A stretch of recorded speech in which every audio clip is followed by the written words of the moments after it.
Bueno, bienvenidos a la edición número 12 del Congreso de Interfaces de la Universidad de Palermo. Es un placer recibirlos a todos, les agradezco por acompañarnos hoy. Esta es la Comisión Pedagogía e Investigación Disciplinar J.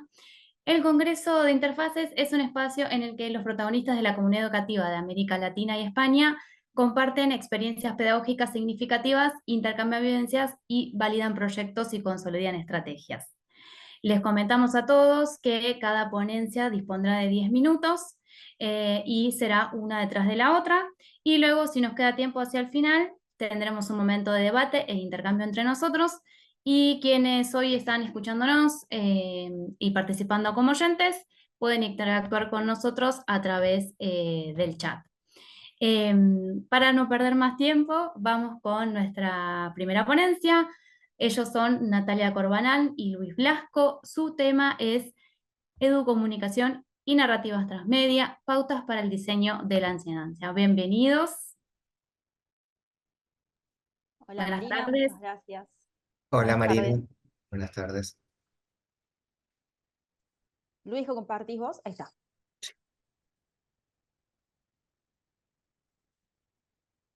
Bien, bueno, primero muchas gracias por el espacio. Contarles que nosotros con Luis venimos del campo de la educomunicación y venimos hace un tiempo explorando y experimentando con el enfoque pedagógico de narrativa transmedia. En esta ocasión preparamos un avance de lo que venimos trabajando en el último tiempo y tiene que ver un poco con el clima de época, ¿no? Con el auge de la inteligencia artificial generativa, sobre todo, aparecen como estas ideas de que la IA viene a revolucionar la educación, que con la incorporación de tecnología digital van a pasar grandes cosas, que no sabemos cuáles serían todavía. Y en ese sentido, nosotros lo que hacemos es una propuesta de pensar a las tecnologías digitales, a su inclusión en las prácticas de enseñanza, desde una perspectiva que se corra de este solucionismo tecnológico, pensando justamente en que la tecnología por sí sola no va a mejorar la educación, sino que cuando incorporamos tecnología lo debemos hacer pensando justamente a estas como un territorio, como un entorno, posiblemente como un instrumento o una herramienta, pero también mucho más allá que eso.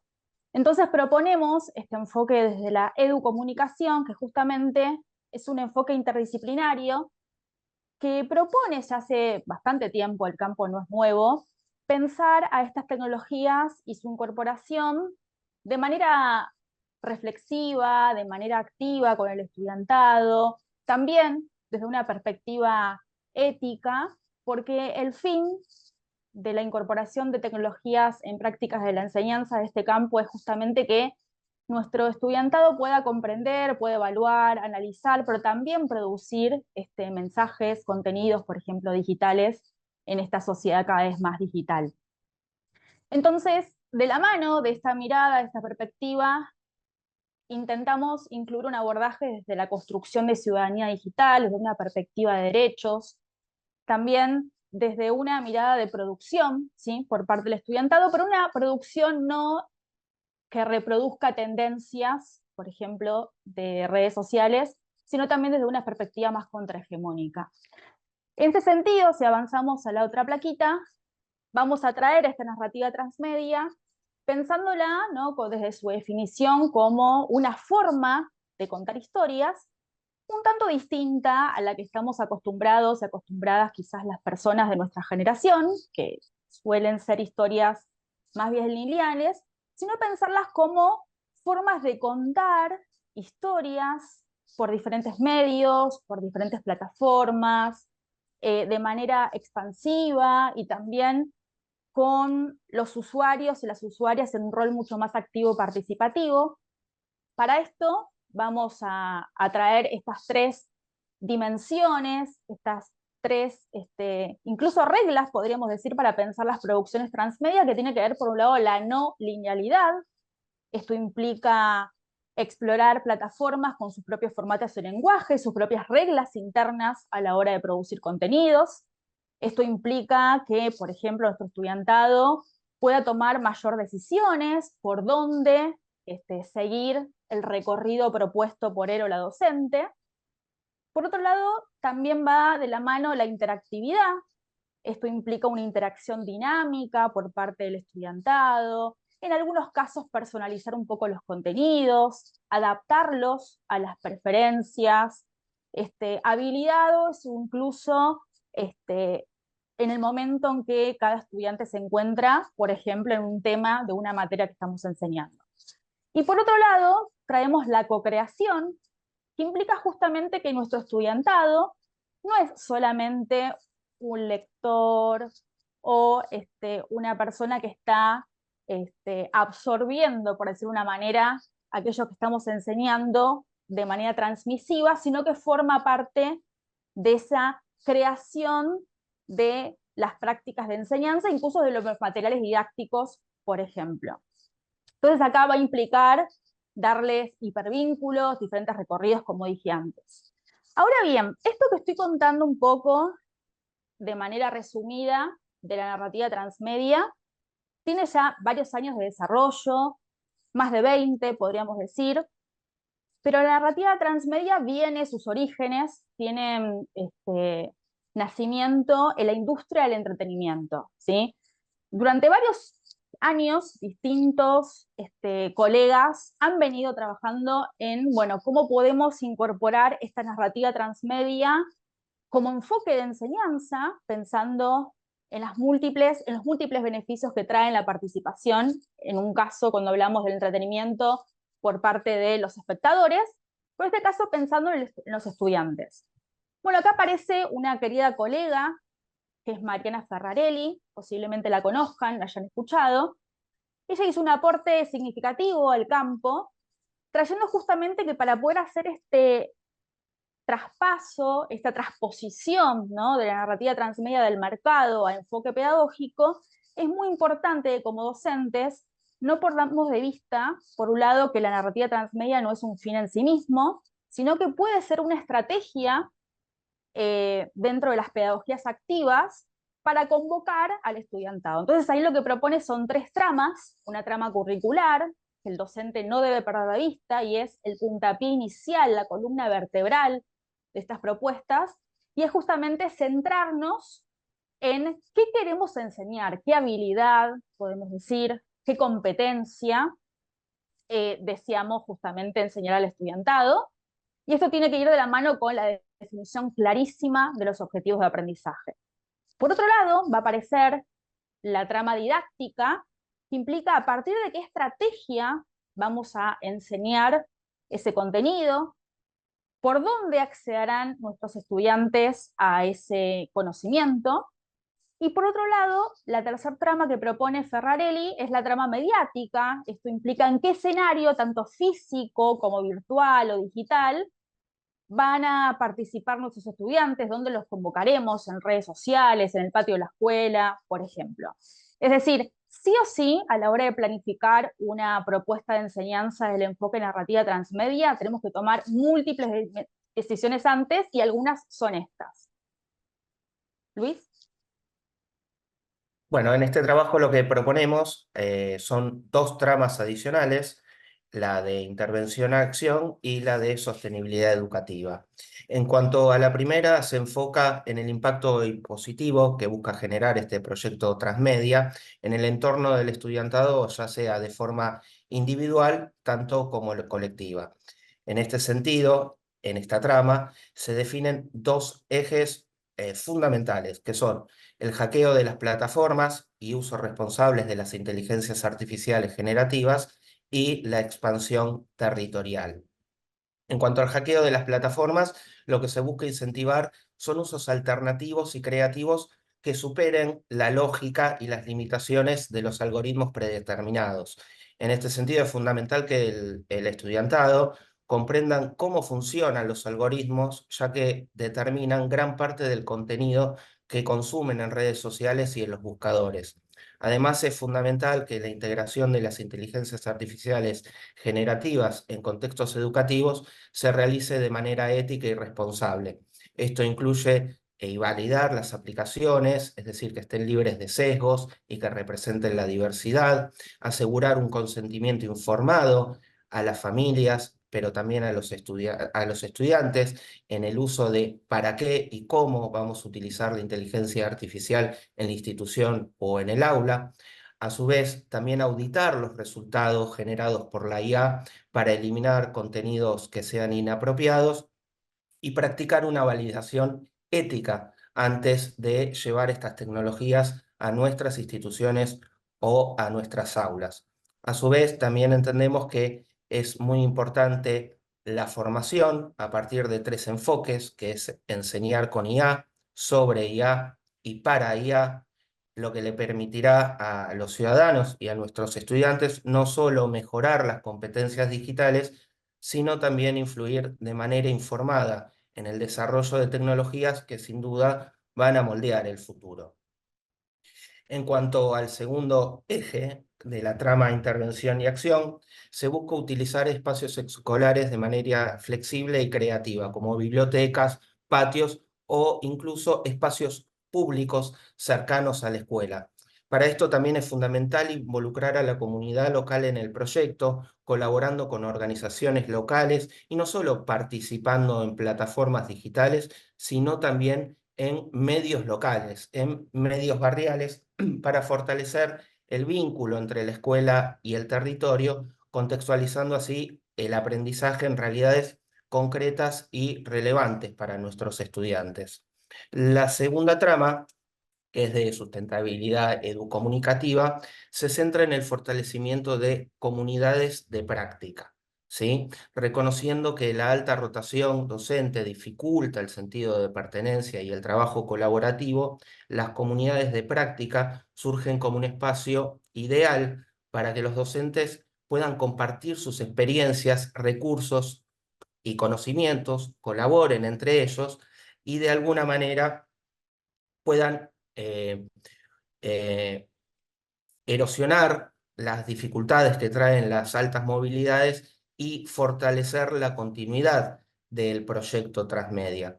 Entre algunas de las estrategias que se pueden mencionar son el desarrollo de una plantilla de expansión de esa narrativa para facilitar la colaboración y la creación de producciones transmedias de calidad, como también identificar temas de interés, crear espacios físicos o virtuales de encuentro, designar un facilitador y definir objetivos específicos para esas comunidades de práctica.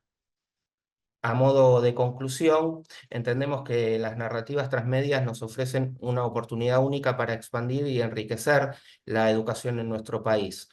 Al integrar diferentes plataformas, lenguajes, formatos, puede ser que estas iniciativas hagan el aprendizaje más atractivo y significativo y relevante para nuestros estudiantes.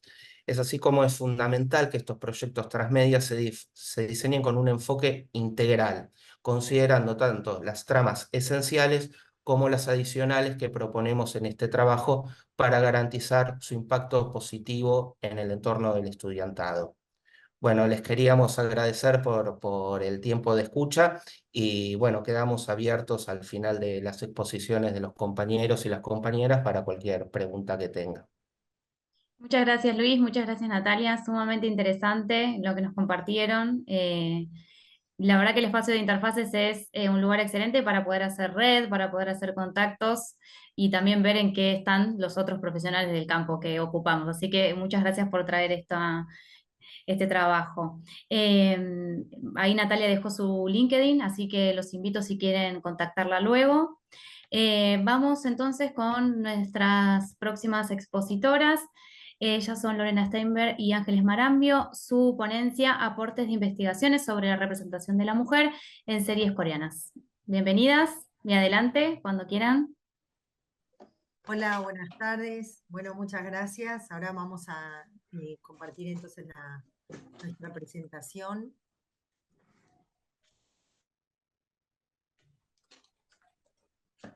¿Ahí se ve bien? Sí. Bueno, muy bien.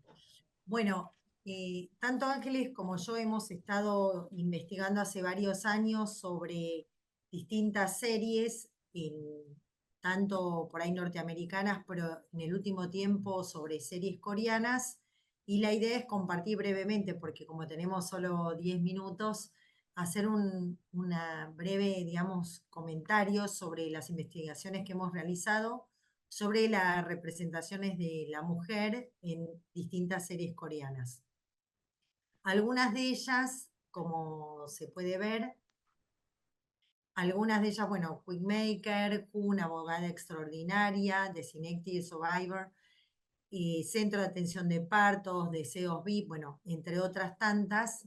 Y lo que nosotros hacemos, nos ha parecido muy interesante, es compartir con ustedes algunos de, bueno, y principalmente en este caso el objetivo era profundizar y compartir todos algunos aportes que en los que hemos arribado como resultado obviamente de lo que tiene que ver con todas estas investigaciones a partir de distintos dispositivos textuales que tuvieron principalmente como foco de análisis la perspectiva de género y obviamente ver qué pasó con el tema de la representación del rol de la mujer desde lo que refiere o lo que respecta a su rol profesional, así como también su rol maternal.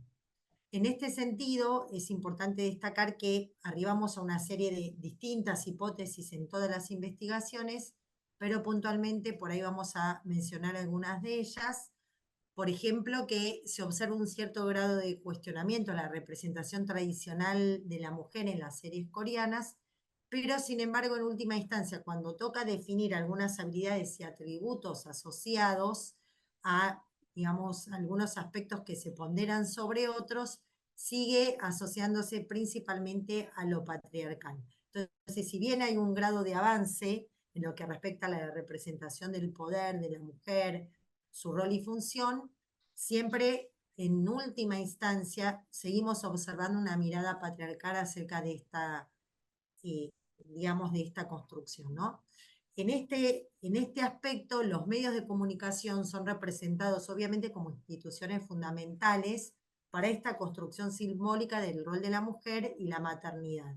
Con esto nos referimos a de qué manera los medios representan, no solo, digamos, queremos decir los medios en función de aquellos medios que dan a conocer estas series coreanas, por un lado, así como también los medios que son representados en cada serie y el rol de las mujeres, por ejemplo, las que tienen por función por rol y función ser periodistas, o aquellas que están en cargos públicos, aquellas que tienen que lidiar con ambos roles, como el rol maternal y el ser profesionales.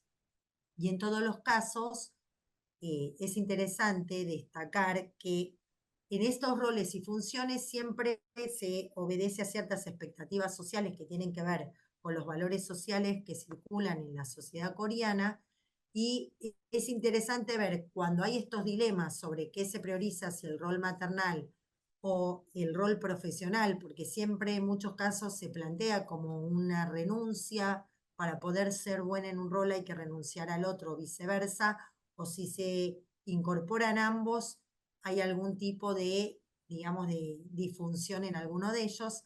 Estos dilemas es interesante cómo en estas situaciones ficcionales se representan y cómo cada uno de los protagonistas va resolviendo también esta situación. Nosotros queremos hacer como una introducción, ¿no? Si bien estos exponentes textuales nosotros los analizamos en el marco de una investigación que estuvimos haciendo comparando diferentes series vinculadas a lo que era los medios de comunicación, la opinión pública, comenzamos a utilizar este análisis de los exponentes textuales como una estrategia didáctica para que a los estudiantes les resultase un poco más fácil poder observar algunos de estos conceptos teóricos que por ahí resultaban bastante más complejos, ¿no?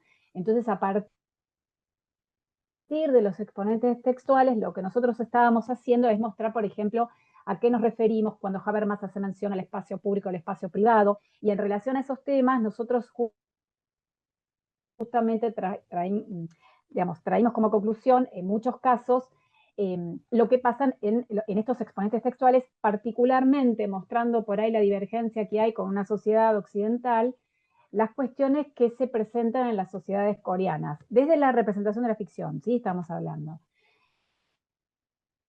Entonces, nosotros lo que estuvimos analizando es que estos exponentes textuales que estuvo mencionando Lore, que, digamos, lo que hacen es graficar muy bien justamente las tensiones que se presentan en las sociedades actuales y justamente cómo operan estas relaciones de desigualdad, ¿no? Digamos, como que no está tan alejado desde la representación de la ficción lo que le pasa a las mujeres en términos de ocupar un rol de poder o que justamente tienen que, digamos, cómo se visualiza esta naturalización de la elección de, o el rol de un cargo político, o el rol de estar como periodista en un medio de comunicación, o el rol de ser madre, ¿no? Ser madre profesional y cómo surgen estas tensiones. Entonces, para graficar justamente esta tensión que existe en lo que es el espacio público y el espacio privado de todos estos exponentes textuales, pero que les permitiesen visualizar específicamente a qué hacíamos mención cuando estábamos hablando de estas categorías. Entonces, por un lado tenemos las presentaciones que nosotros estuvimos haciendo, estos recorridos que nos muestra justamente los valores patriarcales, pero por otro lado, por eso lo recuperamos en interfaces, como una estrategia didáctica que les permite a los estudiantes poder entender a qué hacemos referencia cuando hablamos de valores patriarcales, a qué hacemos referencia cuando hablamos de esta tensión que existe entre justamente el rol profesional, que muchas veces se acompañan con artículos que dan cuenta justamente de esta realidad que viven en las sociedades, no en la ficción, sino en lo que pasa con las responsabilidades o las tensiones de las mujeres y que por eso muchas veces eligen determinados tipos de estilos de vida, ¿no? Entonces, una de las cuestiones que nosotros vemos que sucede en la ficción, ahora retomo en estos estudios que nosotros estuvimos haciendo, una de las observaciones que nosotros hacemos es que siempre, en el caso de las mujeres que ocupan cierto rol de liderazgo, que está más asociado a justamente un estereotipo de varón, son justamente estas mujeres estrategas, ¿no? O sea, cada vez que vemos ese rol que ocupa la mujer como un papel protagonista, se la representa con características, si ustedes quieren, de los estereotipos más masculinos, ¿no? Entonces, esto es lo que nosotros vemos como un rol estereotipado del rol de la mujer en los medios y tanto en la sociedad como en la política. Y acá es donde por ahí resulta mucho más fácil para nosotros poder mostrarlo, por ahí en la diferencia cultural que se puede observar en las sociedades coreana en relación a una sociedad como la nuestra, ¿no? Pero que indudablemente también tenemos estas tensiones. Entonces, de alguna manera, todo este recorrido a nosotros nos permitió, por un lado, poder evidenciar estas cuestiones que estamos planteando como conclusión y, vuelvo a repetir, como una estrategia en las distintas asignaturas que nosotros damos. Tanto en relaciones públicas, en digamos lo que es las relaciones públicas 4 en opinión pública, como en relaciones públicas 1, que es introductoria a conceptos como opinión pública, o relaciones públicas 2. Bueno, estuvimos en distintas asignaturas, pero que justamente lo que nosotros analizamos es la vinculación de los públicos entre lo que nos ponemos a analizar en profundidad, es el rol de la opinión pública. Ángeles, Marina nos está haciendo la señal. No sé si me pasé con el tiempo. ¿No, Marina? Sí, se está por Yo cumplir les los cuento 10 que minutos, así que si quieres ir para el cierre. Ahí yo vamos como no a... veo, porque veo la pantalla en negro, No, no, porque complementando eso que decía Ángeles, a nosotros nos parecía muy interesante que hay algunos intentos en las representaciones de abrirse al mundo de la perspectiva de género con ciertas, uno puede decir, virajes para una representación un poco más ponderada de la mujer, pero en algunas ocasiones después se vuelve a esto de representarla como estratega, con el tema de la autonomía, la virilidad, el individualismo, que por ahí, y la importancia de la competitividad o esta ética con respecto a, a medios, sino con respecto a fines, en función de, bueno, cómo lograr sus objetivos y qué dejar en el camino en pos de estos rasgos que tienen que ver más con la masculinidad que con la feminidad, ¿no? Entonces, si bien esta lo que para nos parecía muy interesante es que si bien hay ciertos corrimientos o algunas operaciones que dan cuenta de cierta apertura, después, en algunos casos, digamos, al final, como se resuelve la trama, digamos, hay una naturalización de esas construcciones y volvemos como más a lo tradicional. Ángeles, no sé si querés comentar esto de Who, que también nos había parecido interesante para terminar. No sé si te referís al tema que además se da el tema de la discapacidad. No me acuerdo. Sí. Eh, perdón, se me corta. Sí, sí, eso de cómo se representa la diversidad. Sí, además justamente uno de los exponentes sexuales que analizamos, incluíamos además la cuestión de la diversidad en el marco de una de las protagonistas, además de ser mujer, o sea, además de ser una protagonista femenina,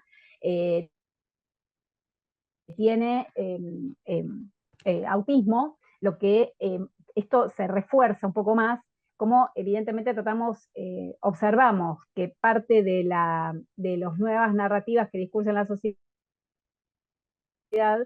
cómo se incluye a una persona que además de ser mujer y ocupar un rol relevante porque se da que es una profesional que es abogada, se trabaja el tema de la diversidad y la inclusión, ¿no? Y cómo a lo largo de los capítulos vemos cómo se trabajan estas cuestiones. Bien, muchas gracias Lorena, Ángeles. Ahí Gracias. quedaron los mails de ambas, pero si lo quieren dejar en el chat, más que bienvenidas. Si también quieren dejarnos algún perfil de LinkedIn, por supuesto también. Les agradezco, sumamente interesante y además también con todo este boom que hay, ¿no? Sobre la cultura coreana, también que son sociedades que continúan siendo muy machistas y demás, entonces estas figuras hay como un contrapeso y ¿viste? Queda como todo medio diluido, es muy interesante, así que les agradezco a ambas. Y las invito también a acompañarnos a dejar sus contactos por el chat. Gracias. Muchas gracias. Yo lo que te quería pedir es si me podés apagar el micrófono porque no puedo desde Ah, sí. acá. Muy amable. No te preocupes, Ángeles. Ahí está, le apagamos el micrófono. Bien, nuestra próxima ponencia es el uso del manual de estilo como habilidad investigativa universitaria y las expositoras son María Isabel Pozo, Nayara Quinzagués y Lourdes María Carullo. Hola María Isabel, ¿cómo estás? Hola, muy bien. Saludos desde Rosario. Vamos a compartir entonces ahora la pantalla para que puedan seguir entonces esta propuesta. Nayara y Lourdes no pueden estar por razones laborales, pero bueno, integramos un equipo del que yo soy la directora, que es un equipo de investigación también en el ámbito de una cátedra universitaria de la Universidad Nacional de Rosario y bueno, también un poco en mi rol de investigadora del CONICET, preocupada por lo que es la formación de investigación en el ámbito de educación. Y a partir de eso es que para este evento tomamos un aspecto que es muy parcial, digamos que es una parte, pero que lo consideramos muy importante, que tiene que ver con el uso, como decía Marina, de manual de estilo como habilidad investigativa. ¿Sí? Es decir, requiere, no es solamente un componente conceptual, sino también procedimental y actitudinal, ¿no? En tanto, implica seguir ciertas pautas formales que están consensuadas por la academia y que a su vez ayudan a explicitar lo que es la autoría ajena, que es un tema muy delicado, que a veces por ingenuidad, por no sé si desconocimiento, pero a veces suelen incurrir en cuestiones graves porque omiten las pautas, digamos, para indicar lo que se trata de, proviene de otra fuente, ¿verdad? Bueno, entonces en ese contexto, el problema de partida es que la consignación explícita de la autoría ajena es un requisito de la escritura académica y la formación en investigación. ¿Sí? Como comentaban las colegas, boom de los recursos tecnológicos, es realmente una gran ayuda, pero puede conducir a un uso indiscriminado, a un uso así, digamos, tosco, en el que los lleve a incurrir algunas cuestiones éticas muy graves. Entonces, para consignar de manera explícita la autoría ajena, existen algunos materiales que son los manuales de estilo, que digamos, son muy exhaustivos, muy rigurosos, pero que no siempre son motivo de enseñanza explícita. Es decir, sería interesante después debatir esto que sucede en las distintas unidades académicas, pero nuestra experiencia en una materia de tercero y cuarto año de la carrera de Ciencias de la Educación es que, digamos, les exigen seguir determinado manual. Aquí se utiliza mucho el manual de la APA, pero que en ninguna cátedra se toma así como su tiempo, destina un pequeño esfuerzo como para una enseñanza explícita. Entonces se deja librado a que los estudiantes lo sigan, lo incorporen correctamente, como si fuera así un aprendizaje casi espontáneo. Además, digamos, se complica la proliferación de manuales. Digamos, quienes publicamos sabemos que según a qué revista mandamos hay que adecuar a esta norma, tal otra norma, y es todo un ejercicio, ¿sí? Y un tiempo que hay que dedicar. Cuanto más se aceite ese conocimiento, más tiempo se evita, se ahorra, ¿verdad? ¿Qué sucede? Los estudiantes universitarios, incluso en niveles avanzados, no es una cuestión solamente de los iniciales, desconocen o no siguen las convenciones formales de la escritura académica, ¿sí? O a lo mejor tienen una idea somera y piensan que eso es suficiente, cuando en realidad lo que tratamos de inculcarles es que la correcta formulación, de acuerdo a determinado manual de estilo, opera como una carta de presentación, ¿no? En la medida en que alguien no sabe atenerse a unas pautas puramente formales y mecánicas, digamos, mucho menos se espera que pueda seguir una argumentación rigurosa con todas las, digamos, lo que se espera de la academia, ¿no? Y que en este ámbito de las tecnologías, incluso las vías mecánicas de ajuste a normas no son del todo confiables, ¿eh? Sabemos que los procesadores de texto, uno puede ingresar la información y solicitar tal o cual manual, pero a veces los resultados son defectuosos, o incluso las revistas, cuando tienen las referencias de los artículos que han publicado, no siempre lo indican correctamente. O sea que eso también es una alerta que hay que despertar en los estudiantes para que no descansen así ciegamente en lo que ven en los distintos sitios web. Entonces, en virtud de esta situación, bueno, acá esto es un dato un poco de color, porque este aprendizaje de normas tan pormenorizadas, tanta minucia, que si el espacio, si el punto, si el paréntesis, a veces, vamos a decirlo con franqueza, suele resultar bastante tedioso a los estudiantes, ¿no? Entonces, por eso me resultó así un poco risueño este sitio web de una universidad que plantea a los estudiantes cuentan con un amigo, el manual de estilo, y que realmente es un amigo en el sentido que les proporciona toda la información necesaria, pero que al mismo tiempo tiene esta cierta antipatía que genera adecuarse a tantas pautas formales, ¿no es cierto? Bueno, entonces en este contexto así un poco somero, lo que hicimos fue lo siguiente: decidir una estrategia de evaluación, de monitoreo de lo que es la enseñanza de estas pautas para el uso de un manual de estilo en particular, ¿no? Entonces, el contexto institucional en el que desarrollamos la experiencia es un seminario que se denomina Comunicación Científica en Educación, en el marco, como les decía, la carrera donde ejercemos la docencia, que es la carrera de Ciencias de la Educación de la Universidad Nacional de Rosario, que, como saben, es una universidad muy grande, tiene más de 100.000 estudiantes entre pregrado, grado, posgrado, gran cantidad de estudiantes extranjeros, etc.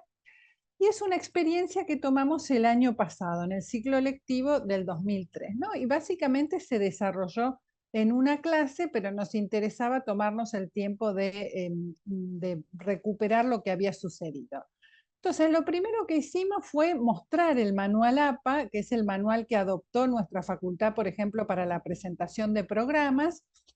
Entonces, bueno, hay millones de versiones así un poco colaterales, por decirlo así, que hacen una especie de interpretación paralela, simplificación, nosotros recomendamos que realmente vayan a la fuente, ¿no es cierto? Entonces, para evitar estas intermediaciones que a veces pecan de poco rigurosas. Entonces, mostramos el sitio web y dentro de ellos vemos los recursos más habituales, sea lo que es la sección de referencias bibliográficas como todo lo que es el interior del manuscrito, ¿verdad?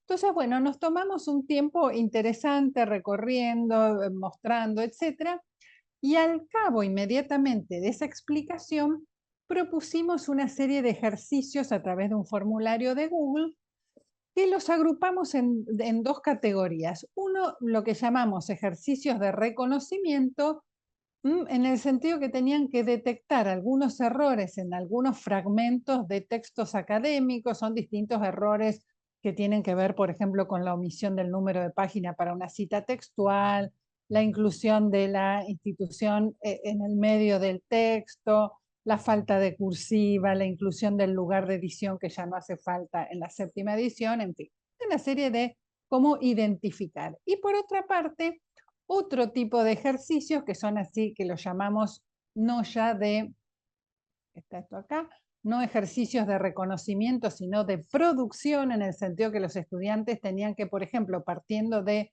2 publicaciones, consignar las referencias o modificar determinado texto para que aparezca la voz de autor, sea propio y ajeno.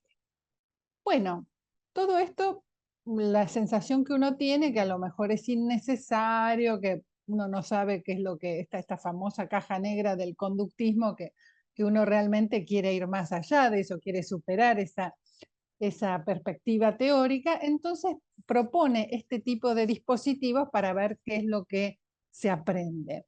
Entonces, ¿qué encontramos en los resultados? El primer grupo, vieron que había distintas actividades, son las que están en cada color.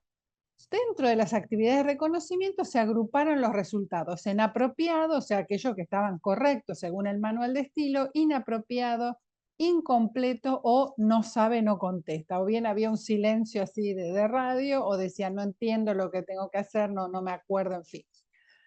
Bueno, como podemos ver, realmente los resultados inapropiados son, o incorrectos, podríamos pensar, son muy numerosos, mucho más que los apropiados y los otros, ¿no? Este panorama que nos da la pauta de la importancia de hacer esta enseñanza, allá estoy Marina, se exacerba aún más en las actividades de producción, donde realmente lo apropiado toma solamente 7 personas de las 52 que son. Bueno, a este gráfico elocuente, cuando comparamos, realmente comprobamos que es mucho más dificultoso lo que tiene que ver con actividades productivas que con las actividades de mero reconocimiento. Y entonces, a partir de eso, nuestros resultados a modo de conclusión es que ambas actividades, tanto el reconocimiento como la producción, resultan dificultosas para los estudiantes. Es decir, no es un dato así de color que uno da en la clase, sino que realmente amerita un estatus de contenido. Las actividades de producción resultan más dificultosas que las de reconocimiento, que es lo que les mostraba en el último gráfico. La ejercitación, como la que les mostré, debería ser implementada más como práctica que como evaluación. Nosotras los tomamos así como una especie de cierre de la actividad y hemos descubierto que realmente tendría que tener un rol más transversal, y a partir de ello es preciso diseñar actividades y estrategias de enseñanza que garanticen su aprendizaje. ¿Sí? O sea que esto que parece prácticamente colateral debe definitivamente a partir de estos resultados ocupar otro lugar. Bueno, les agradecemos mucho la atención, quedamos después dispuestas a compartir y acá, bueno, está el mail y les voy a dejar en el chat el ORCID y bueno, y mi perfil de CONICET por si quieren pispear un poco las publicaciones. Muchísimas gracias. Muchísimas gracias, María Isabel. Sumamente interesante la herramienta, así que felicitaciones por el trabajo, sumamente interesante. Bien, los invito también, si quienes están escuchando participan como oyentes, quieren dejar preguntas para nuestros expositores, así luego hacia el final de esta carrera de exposiciones podemos conversar un poco entre todos. Así que bueno, más que bienvenidos a conversar con nosotros por el chat.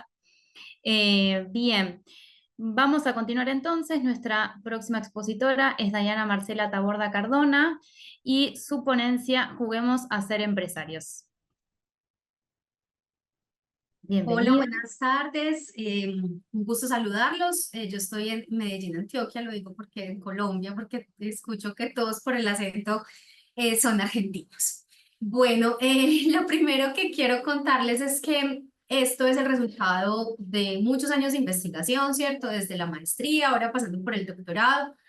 Y era un poco la integración de la educación, ¿cierto? Pero a partir también de la educación del emprendimiento, de cómo podemos enseñarle a los jóvenes de hoy a generar empleo y no a ser necesariamente empleados, y qué debemos hacer para que los pelados de ahora efectivamente logren ese objetivo, ¿cierto? Lo primero que tengo para decir es que Juguemos a ser empresarios es, digamos, una idea de investigación, porque el emprendimiento siempre ha sido asociado a la innovación, a la creatividad, a un esfuerzo que tienen personas como extraordinarias que tocan algo y lo vuelven oro, ¿cierto?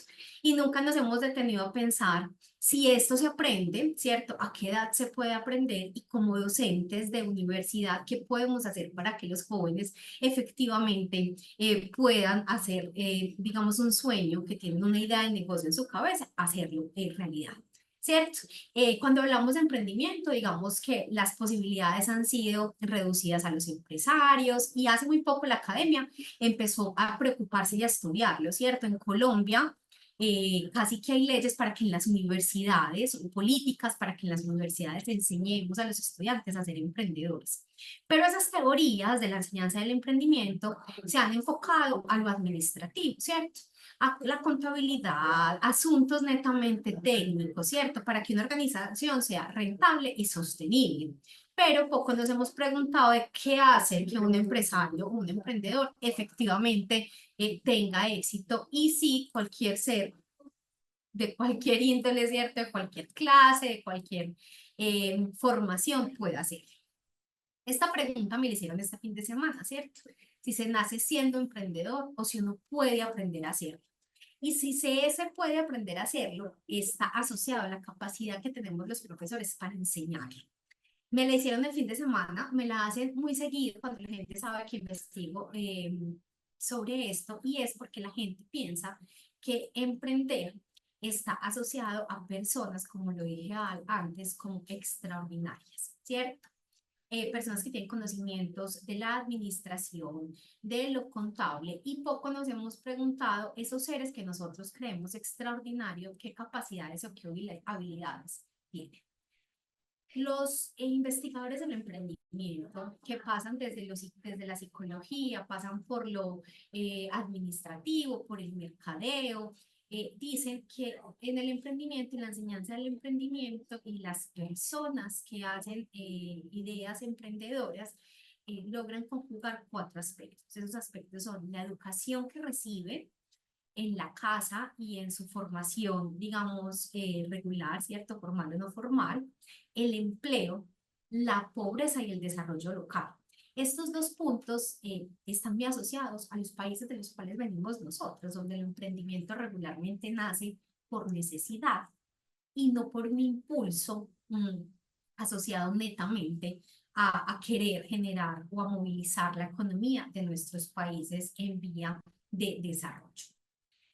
En medio de en todo este tiempo de investigación, hemos descubierto que ser un buen emprendedor requiere el desarrollo de unas cualidades, que ahora las llamamos habilidades blandas, y que están asociadas más a lo que somos como sujetos, y no necesariamente a eso que aprendemos en la academia asociado a las habilidades duras, a la matemática o a otros asuntos que son absolutamente necesarios en el emprendimiento.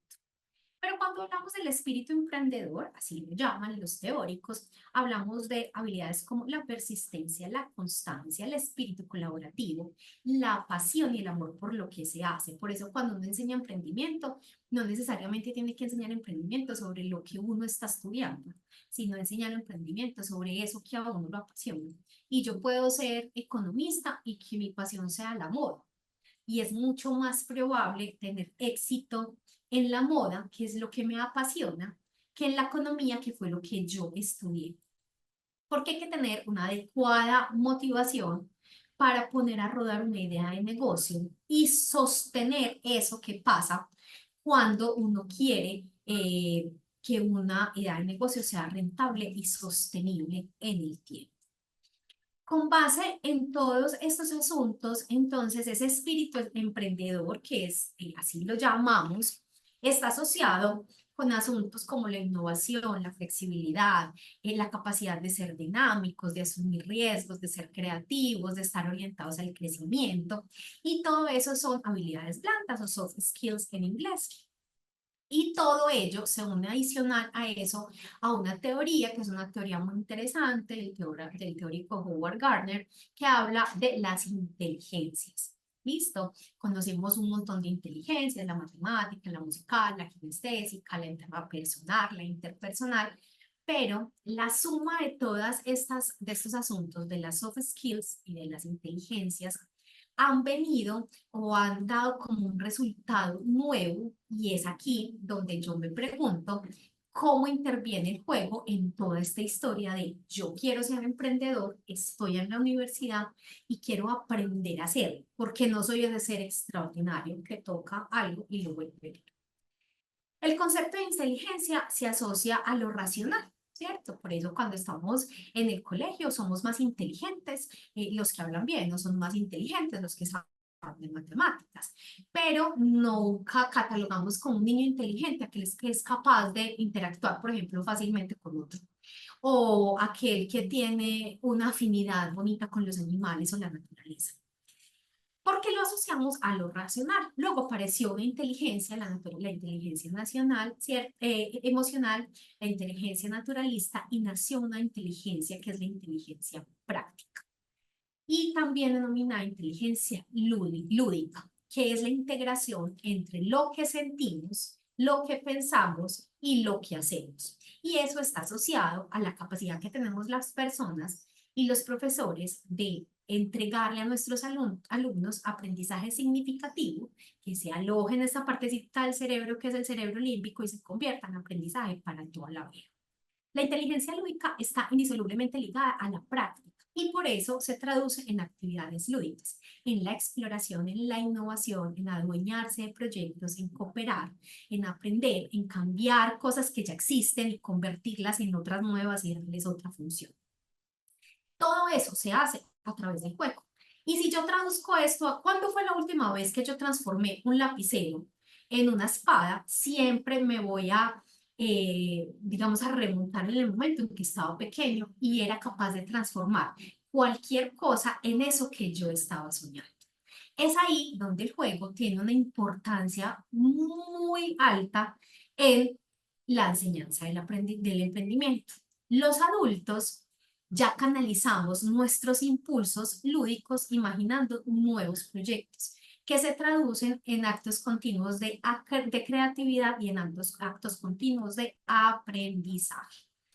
¿Cómo debemos entonces enseñar? Nosotros somos profes universitarios, profes de colegio, y la idea es que empecemos a integrar las capacidades que tienen nuestros alumnos o las habilidades con esas inteligencias y aplicar todo eso de manera metodológica, en el aula de clase, para favorecer la educación a lo largo de la vida, para favorecer el aprendizaje significativo y favorecer que nuestros jóvenes al finalizar una carrera tengan la capacidad de decidir si se van a trabajar a una empresa o si por el contrario montan la suya, ¿cierto? Crean la suya. Esto en definitiva lo que hace es movilizar el aprendizaje. Ya voy a terminar. ¿Qué vamos a hacer entonces? Tener en cuenta este cono de aprendizaje que es tan interesante. Nos vamos a enfocar solamente en la parte donde dice 70% y 90%. ¿Listo? En el 90% decimos que logramos crear conocimiento, que el aprendizaje sea significativo cuando logramos crear, construir o simular experiencias que sean reales. Y lo que podemos hacer es, por ejemplo, en el marketing, enseñarlo y entenderlo como una inteligencia interpersonal. O como una inteligencia, por ejemplo, intrapersonal. Lo mismo la innovación. asociarlo, por ejemplo, a la inteligencia musical o la administración, inteligencia matemática. Miren que todo está asociado a lo que uno debe enseñarle a los chicos en el emprendimiento. ¿Cuál es la ruta que nosotros debemos seguir como docentes? Inteligencias múltiples, habilidades blandas, enseñar a través de proyectos, enseñar a través de la gamificación, enseñar a partir del aprendizaje basado en diseño, aprender haciendo o learning by doing, ¿cierto? Que son todas metodologías que ya existen, pero que nosotros vamos a tomar porque ahí el sujeto es activo, hay un aprendizaje basado en el diseño, hay que aprender haciendo, hay que aprender jugando y hay que enseñarle a los chicos que aprendan algo a partir de proyectos. Así entonces ese es el resultado de mi tesis doctoral. Es una tesis basada en una enseñanza del emprendimiento basada en inteligencias múltiples, con énfasis en la inteligencia lúdica y todo el tema de las habilidades blandas. Muchísimas gracias. Les voy a dejar mi LinkedIn, el Instagram, porque ahí hay casos de emprendimiento muy chéveres por si los quieren seguir y conocer más acerca de lo que estamos haciendo en Medellín y en Colombia. Muchísimas gracias. Muchísimas gracias, Diana. Muy interesante lo que nos planteás. Me remite un poco acá a lo que hacen los estudiantes acá en la Universidad de Palermo, en la Facultad de Diseño y Comunicación, que trabajan por proyectos integradores. Está el ciclo de asignatura, que tiene momentos, que hay presentaciones parciales.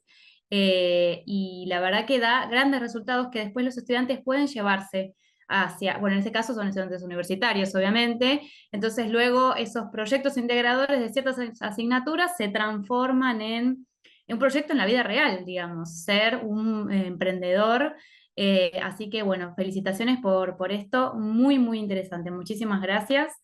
Bien, vamos a continuar entonces. Nuestra próxima exposición es la oscilación de la entropía en la planificación docente y los expositores son Luis Rodolfo Lara, Lourdes Jalil, Rodolfo Ramón Rizo y Claudio Alejandro Ariza. Luis, te escuchamos, vemos tu pantalla, no te escuchamos. No sé si estás con el micrófono apagado.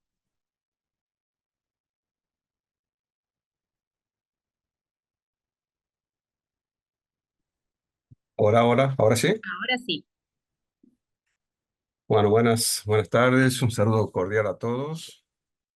Bueno, ya como todos mencionaron, yo también voy a mencionar el lugar donde estoy. Estoy en Catamarca, ciudad ventosa, muy cálida en verano, fresca en invierno. Bueno, em, el tema en el cual yo voy a realizar la exposición es sobre la introducción desde una perspectiva sistémica del concepto de entropía en una etapa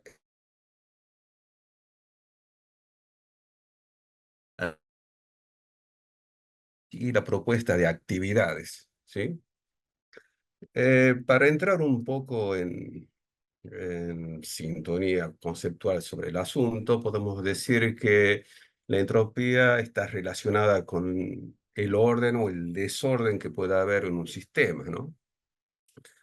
Una entropía creciente significa que en un entorno de aprendizaje, supongamos que sea en forma presencial como es una aula física o en un aula virtual, existen muchos elementos que no están organizados en una forma lógica, supongamos, ¿sí? Este es un ejemplo burdo de lo que es una entropía creciente, ¿sí? Porque no solamente hablamos de un desorden espacial o físico, sino también cuando, por ejemplo, proponemos actividades a los estudiantes y no les damos instrucciones, no les decimos para qué sirven, no los orientamos. Eso también produce una cuestión que está relacionada no solamente con el desorden, sino también con la falta de una guía que lleva a cabo el proceso, ¿sí? Por otro lado, la entropía creciente hace referencia a elementos que forman un sistema áulico, por ejemplo, como es el aula, un campus virtual, en donde existen componentes que están organizados, en el cual, por ejemplo, podemos hacer cuestiones como un aula virtual en donde existen elementos que son siempre los mismos, ¿sí? Es un ambiente estático, no es dinámico como el anterior. Entonces, si nosotros es un entorno muy predecible, entonces vemos acá que hay dos extremos en el cual por un lado tenemos un entorno que puede ser muy caótico, muy novedoso, pero muy impredecible, y por otro lado un entorno que podemos decir que es estático, siempre lo mismo, y no es dinámico para nada. Entonces, eso es lo que nos producen los estudiantes, que en los entornos caóticos como la entropía creciente, el estudiante pueda sentir confusión, ansiedad, ¿sí? Y por el otro lado, en los entornos con entropía decreciente, los estudiantes se sientan en un ambiente muy predecible y puedan en algunos casos aburrirse o perder interés en algunos temas, ¿sí?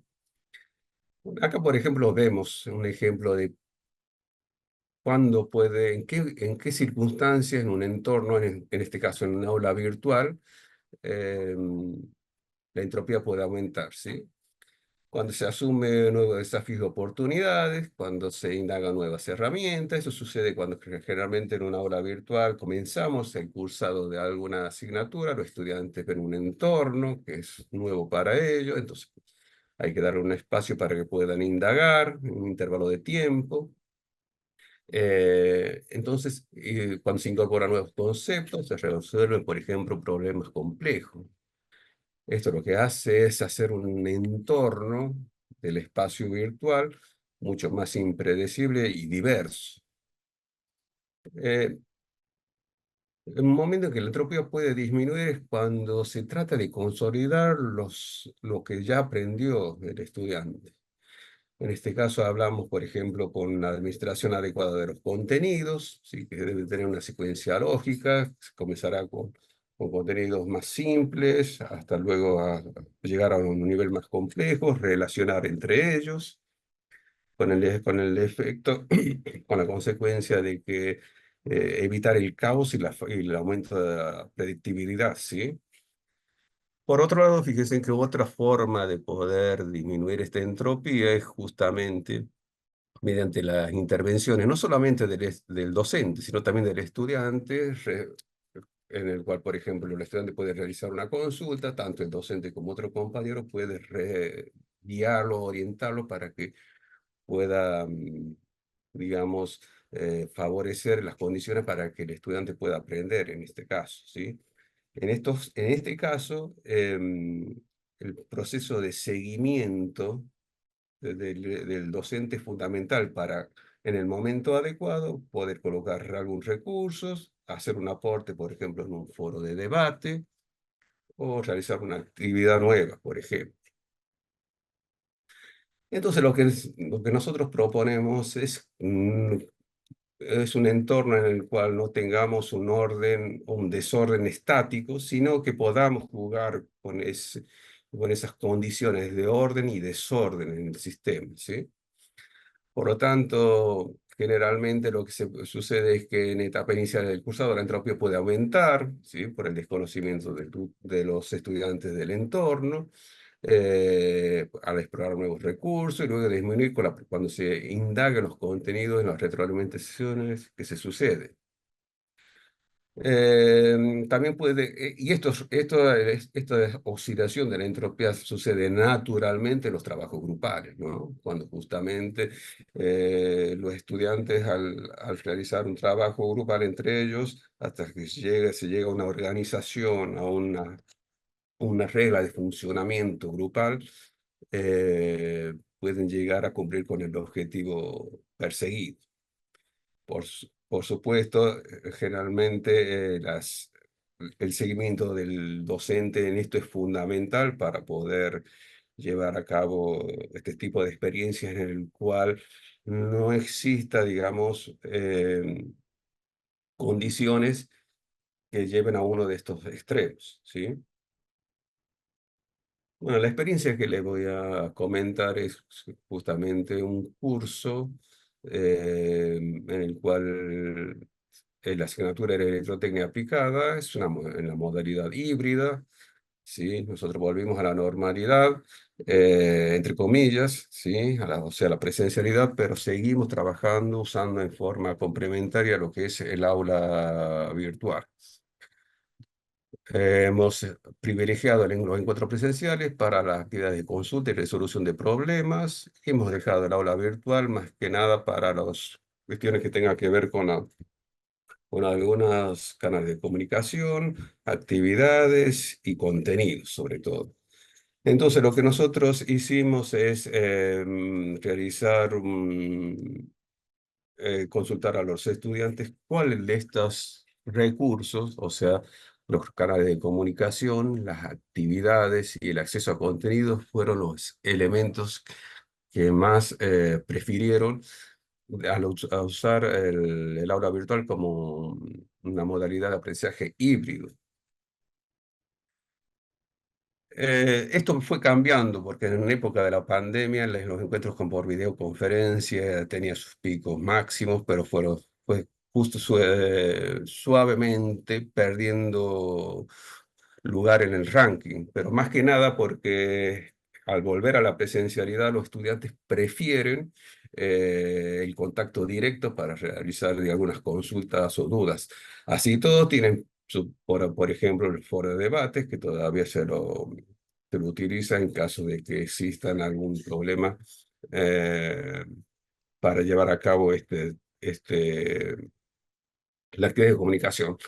Ahí vemos que, por ejemplo, las guías de estudio, los cuestionarios, que es una actividad de autoevaluación que nosotros damos antes de los exámenes, tienen una muy buena preferencia. Como decir, también otros contenidos, como otros libros o repositorios de videos que nosotros hemos utilizado. Bueno, para terminar, como conclusiones podemos decir que la planificación estratégica de los recursos y actividades dependen del contexto y la modalidad que nosotros utilicemos, ¿no? De cursados. No es lo mismo el diseño, digamos, de propuestas de recursos para un aula virtual o de actividades cuando es modalidad a distancia o cuando es una modalidad presencial, ¿sí? También es interesante, muchas veces los docentes se entusiasman con el aula virtual y colocan un montón de contenidos, recursos y actividades a la vez. Por eso es recomendable incorporar los recursos o canales en forma gradual y explicarle a los estudiantes por qué se van a utilizar esos recursos, ¿sí? También recalcar que la actividad es variada, que involucran diversos recursos y metodologías, aumentan, digamos, la entropía y fundamentalmente el equilibrio lo da las intervenciones que haga el docente, que tiene acá una función fundamental, inclusive además de las nuevas tecnologías que tenemos en la actualidad. Muchísimas gracias por la atención. Muchísimas gracias, Luis, y felicitaciones a todo el equipo que llevó adelante esta experiencia. Muchas gracias nuevamente y te invito, si quieres, a dejarnos en el chat el mail, así quedamos en contacto. Pero bueno, muchísimas gracias. Bien, vamos a pasar. Nuestra próxima expositora es María Angélica Arias Naranjo. Su ponencia es Mindfulness e Investigación Acción Participante, Estrategias Conscientes en el Aula. María Angélica. Bueno, hola, muy buenas tardes para todas y para todos. Permítanme un minuto, ya comparto por aquí pantalla.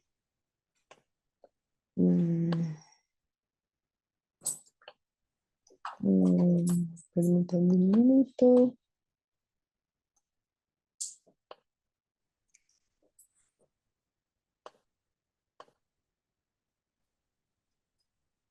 Vale.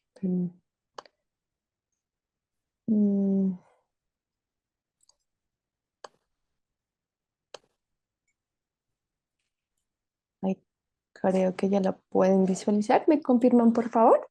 Sí, lo estamos viendo, está un poco lento, pero lo estamos viendo. Ah, vale, listo. Entonces, para empezar, pues como mi ponencia tiene que ver mucho con el mindfulness o la conciencia plena, les invito pues entonces unos instantes para ser conscientes de ustedes en este momento. Cuando digo ser conscientes de ustedes en este momento, simplemente a regalarse algunas respiraciones profundas y observar cómo están hoy, cómo se encuentra su mente en este momento, si están pensando en la ponencia que ya presentaron o si están pensando en la futura ponencia que van a presentar en algún momento. Simplemente observen. Regálense unos instantes para respirar y para ser conscientes de cómo están respirando el día de hoy.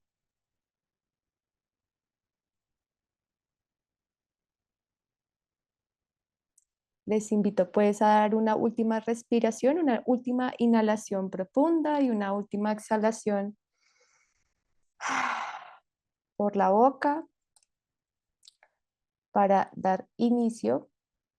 Ay, algo está pasando. Creo que...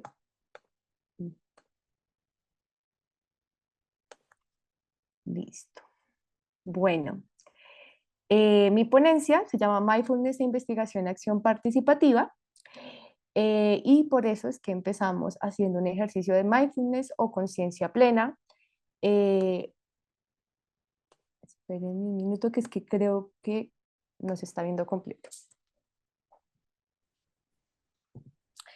Por eso estamos haciendo un ejercicio de mindfulness y conciencia plena. Y ahorita voy a explicar un poco más a profundidad cuando hablo de investigación, acción participativa. Entonces, esta ponencia va a tener 4 momentos específicamente. Por un lado, pues una introducción donde les explico el objetivo de la conferencia, de la ponencia. Vamos a definir un poco los principios de la IAP y el mindfulness o conciencia plena, ya les hablo de eso, la aplicación que hay en las aulas virtuales o en la educación virtual y finalmente una conclusión de cómo podríamos aplicarlos o pensar un poco la integración de esta metodología y esta estrategia en la educación. Entonces, empecemos. Y para empezar, voy a empezar con una cita de Thich Nhat Hanh. Thich Nhat Hanh, para los que no conocen, él es como uno de los representantes del mindfulness desde el budismo zen. Hay otro representante llamado Jon Kabat-Zinn, que también es representante del mindfulness, más desde, yo digo, la representación académica norteamericana que sustenta muy bien el mindfulness, ¿vale? Entonces, les cito esta frase que dice lo siguiente: el mindfulness no es evasión, es un sereno encuentro con la realidad. Y esto para empezar a reconocer que de lo que yo hablo acá, la principal crítica que se le hace al mindfulness desde la sociología, mi formación es sociología, es que reproducimos un poco como que o producimos personas que se adapten muy bien al sistema capitalista y no generamos como una propuesta un poco de repensarnos un poco dónde estamos en esa estructura capitalista. Entonces, aclarar que no entiendo acá el mindfulness como un proceso de evasión, sino más bien de un reconocimiento de sujetos y de sujetos, más que sujetos, de agentes dentro de una estructura que tenemos la posibilidad de cambiar. El objetivo pues de esta conversación, de esta ponencia, va a ser explorar y reflexionar pues, sobre la integración de la investigación a acción participativa y el mindfulness en el contexto educativo virtual, y esto pues para crear como espacios de aprendizaje más conscientes, inclusivos y transformadores. Pero entonces empecemos como hablando de qué es eso de mindfulness y qué es eso de la IAP. Empecemos con mindfulness. Entonces, mindfulness, y acá lo voy a definir más como lo define Kabat-Zinn, que como les dije es como uno de los representantes académicos que ha estudiado bastante de la aplicación del mindfulness y la conciencia plena en diferentes contextos y cómo esto esto ha generado beneficios, reducción de estrés, mejora en muchísimas enfermedades, no solo socioemocionales, sino también físicas, y en el entorno educativo también ha generado procesos, específicamente en la reducción del estrés en el estudiantado. Vamos a definir el mindfulness o la conciencia plena como definición en español, como esa práctica que nos permite prestar atención de manera intencional al momento presente. Y ese prestar atención de manera intencional al momento presente incluye algunas actitudes, que es la actitud del no juzgar, la actitud de mirar con curiosidad, de la aceptación, del soltar y de la paciencia. Bonito escuchar en las anteriores ponencias que cuando hablamos de habilidades blandas también estamos hablando de muchas de estas actitudes de conciencia plena que necesitamos. Entonces, eso para entender el mindfulness. Cuando yo hablo de mindfulness, si bien es algo que tiene muchísimos años de origen, porque viene tanto de el budismo vipassana como el budismo zen, esto generó un recorrido hasta que llegó a Estados Unidos y fue, digamos, ha sido, yo creo que bastante popularizado, creo que bastante ustedes lo han podido escuchar en diferentes contextos y ha tenido gran acogida. Yo acá hablo mindfulness o conciencia plena, pero entendiendo, y ahorita vamos a hablar un poquito de esto, que esto se tiene que adaptar a las necesidades propias de los territorios, entendiendo el territorio, específicamente en el que yo estoy estudiando esto, es como estudiantes virtuales, específicamente de Colombia, en diferentes regiones del país, específicamente en sectores rurales. Por tanto, les voy a decir que esta estrategia se tiene que adaptar a esos intereses particulares. Ahora bien, hablando de la investigación acción participativa, es una estrategia que se creó ya más o menos en los 70, más o menos no, en los 70 por Orlando Falsborda, que es un pensador latinoamericano muy valioso, que nos enseña, pues yo digo nos enseña porque a mí me enseñó muchísimo a superar estas ideas eurocéntricas que nosotros tenemos de que el aprendizaje y todas las cosas deben venir, digamos, de Europa, y todo lo que es válido y verdadero normalmente viene del conocimiento europeo. Y acá les digo, él dice que pues queremos superarlo, ¿cómo? ¿No? Y es a través de investigaciones donde realmente los sujetos estudiados, acá yo diría los agentes, las personas con las que trabajamos, tengan la oportunidad de reconocer sus necesidades, sus oportunidades de aprendizaje y también ellos mismos crear sus procesos para, digamos, solucionar aquellos problemas que identificaron.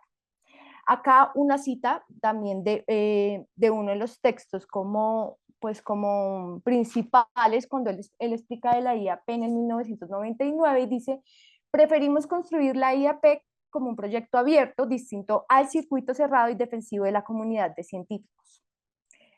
Entonces, acá yo voy a entender que la IAP vamos a pensarla como una metodología realmente que permite escuchar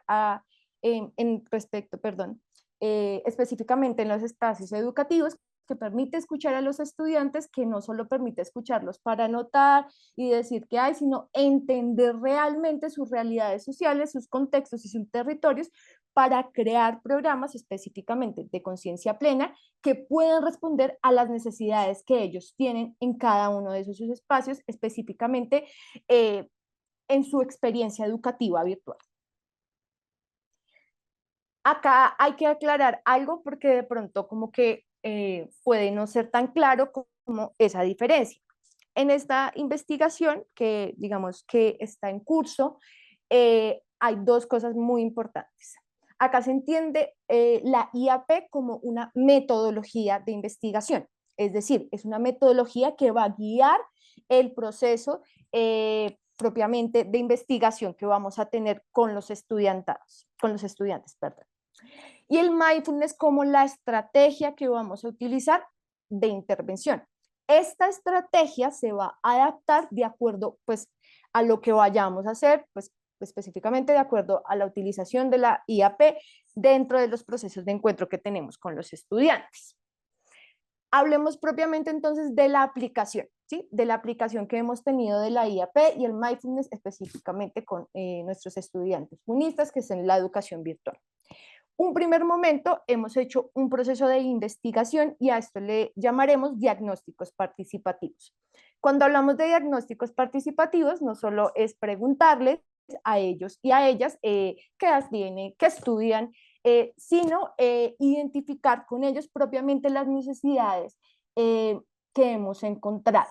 En estos diagnósticos participativos, por ejemplo, en el caso del proyecto, nosotros hasta ahora vamos en este primer momento.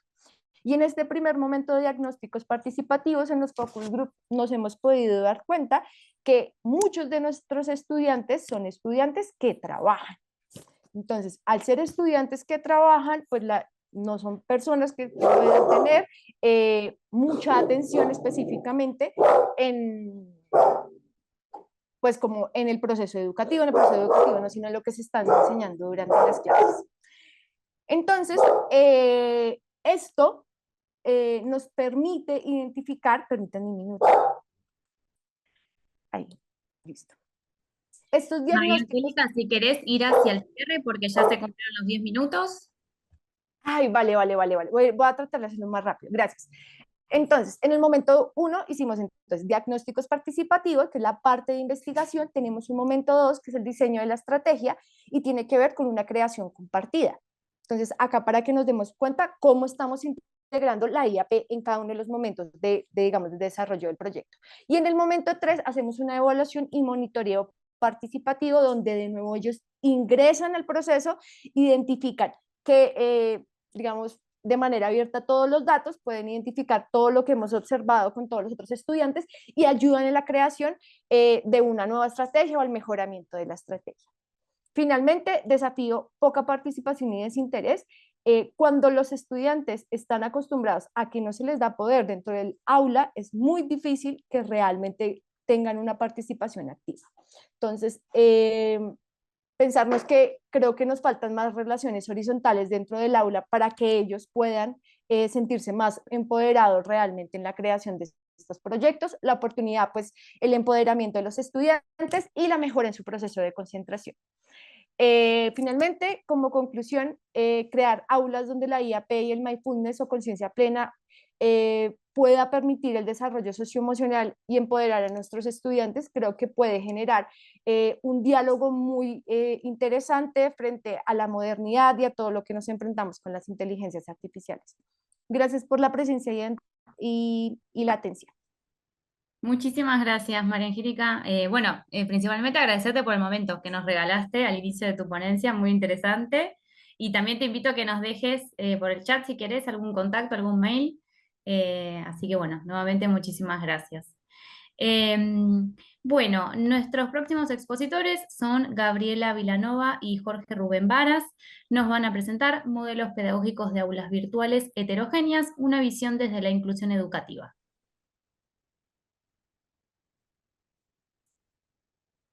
Bienvenidos, buenas tardes. Buenas tardes, ¿cómo les va? Ahí se escucha y se ve. Sí, te escuchamos Bueno, y vemos la pantalla.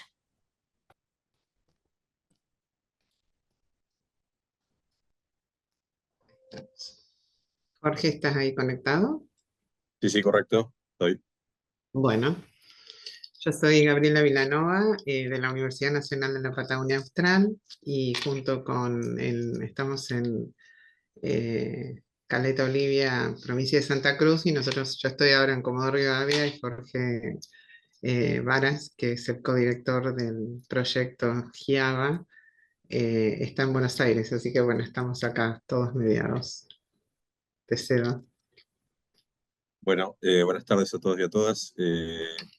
La idea del proyecto Adelantada Gabriela es mostrar los modelos pedagógicos en aulas virtuales heterogéneas, lo que estamos trabajando en el proyecto de investigación relacionado a educación y también a formación organizacional.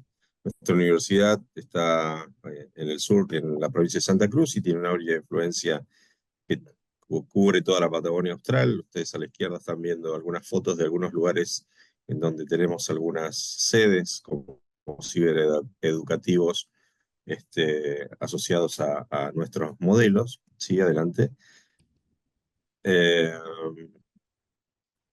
El grupo viene trabajando desde el 2012, principalmente con procesos formativos en línea, educación en entornos virtuales, y actualmente estamos con 2 proyectos.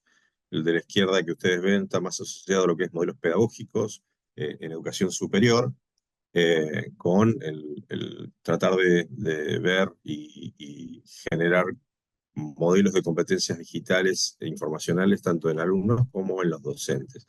Y el otro proyecto, que también forma parte del grupo, es un proyecto que dirijo yo actualmente, que está más asociado también a la formación organizacional, pero el involucramiento de la transformación digital en procesos de prevención de riesgos laborales. Entonces ahí estamos investigando en áreas que tienen que ver con la industria y demás. Del proyecto, el grupo en particular, tiene como objetivo la identificar perspectivas teóricas en el campo de la evaluación, de evaluar modelos pedagógicos, identificar posibilidades y limitaciones de experiencias y considerar, que es, digamos, el corazón de esta ponencia, aspectos de procesos inclusivos en el desarrollo de aulas o accesibles o entornos accesibles. Gabriela.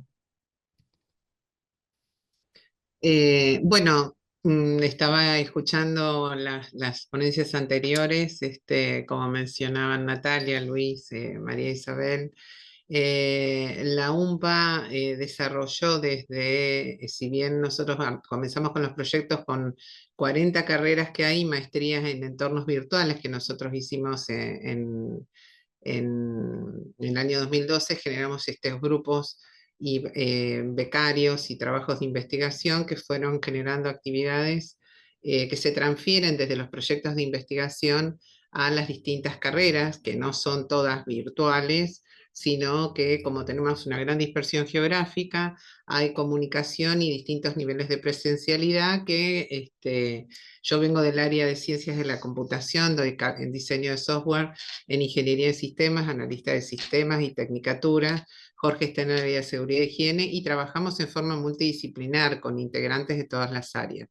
UMPA lo que tiene es un enfoque de un modelo pedagógico que se plantea desde el año 2003 y va teniendo una evolución y se va mejorando con este enfoque sistémico en la cuestión pedagógica, comunicacional y de infraestructura tecnológica, que bueno, esto viene acompañando toda la evolución y justamente venimos trabajando en los modelos pedagógicos a partir del inicial que se plantea ya por el 2003 desde una estrategia institucional, donde se plantea la gestión y esta visión sistémica como mencionaba el colega anterior, y esto es lo que vamos haciendo como mejora, planteando modelos pedagógicos, garantizando las posibilidades del desarrollo de las competencias. Nosotros nos estamos basando en el modelo DISCOM, el modelo europeo, para establecer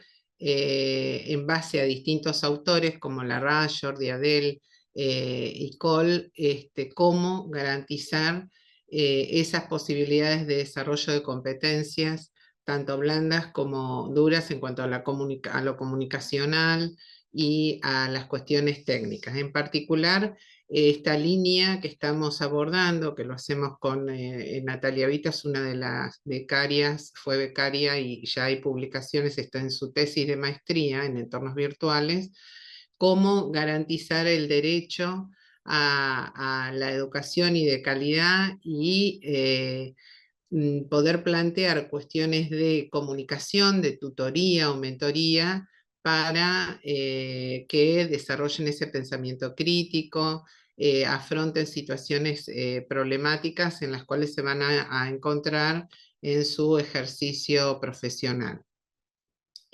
Cuando hablamos acá cito a Nijovi como la diversidad de factores que permiten que se garantice la diversidad y no plantear situaciones homogéneas. Esto va a tener que ver con el modelo pedagógico justamente para abordar las distintas estrategias que tienen que ver con los trabajos en grupos, con el trabajo colaborativo en red. Por eso es tan importante, como comentabas María Isabel, las cuestiones y las competencias de el trabajo y la escritura colaborativa en red con distintas herramientas y el incorporar IA, bueno, qué cuestiones éticas, y nosotros desde, o en mi formación de base desde Ciencias de la Computación, esas infraestructuras tecnológicas de ética, de derechos y de datos, cómo plantear, por eso en eso que les mostré anteriormente, es un modelo sobre el cual se viene mejorando y trabajando. También es muy importante para el desarrollo de las competencias, venimos trabajando con distintos modelos de e-tutoría en cuanto al desarrollo de competencias tecnológica, comunicativa, tanto para docentes como alumnos. Los modelos que desarrollamos son de tipo blended learning, es decir, se plantean en forma presencial y virtual. El entorno con el que contamos es el Moodle, donde se van planteando, ahora les voy a contar un poquito